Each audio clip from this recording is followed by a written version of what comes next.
So I'm going to show you my strawberry gum, or gums I should say, because when I first got some little seedlings growing, I didn't have enough space in the garden to put in a tree, and they could get to 5 metres to 10 metres in Melbourne. It's a little bit uncertain. In the wild, in New South Wales, they get to 10 metres, but it is a lot colder down here. So I shoved a whole lot in a pot because I was doing lots of display gardens, and so it was convenient to be able to move things around to show people what they look like. So you can see that this has actually done quite well in a pot. And I'm taking advantage of that natural thing, the natural attribute that some eucalypts have, not all, where they have lignotubers that allow them to resprout from the base, and so they're quite suitable to being cut back. I haven't tried cutting these down to ground level. It's another experiment I need to try, but they have responded really well to this kind of management, and it's something that we don't often do, is keep large trees like this in pots, but I thought it was worth an experiment. And the young growth has a really, not this one so much, but often will have a pinkish, not at the moment, it often has a pinkish glow about it, a really rosy glow. Very, very beautiful. Things that we have for sale, you can see the beautiful rosy pink new growth, or burgundy-ish new flush of growth that they get in their young leaves.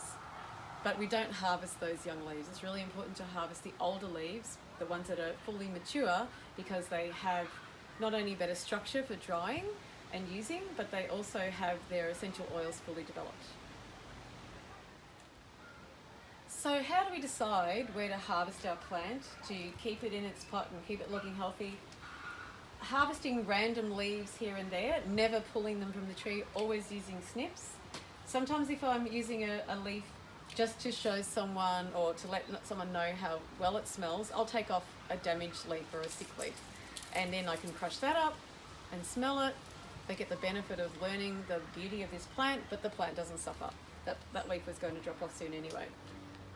If I'm going to decide where to take from, I might think, well, here's a walkway. I need to remove some of these branches or cut them back a little bit. So I'll either sneak them behind something else, or this one's really coming out into the walkway. So I think we can look at removing this one back to a main stem. Really important to do that.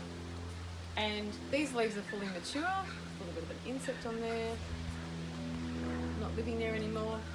And this is a lovely piece to be able to use, and that will make, you could use one decent leaf for a cup of tea with a cup of boiling water, or you can use about 3 to 5 leaves for a pot of tea.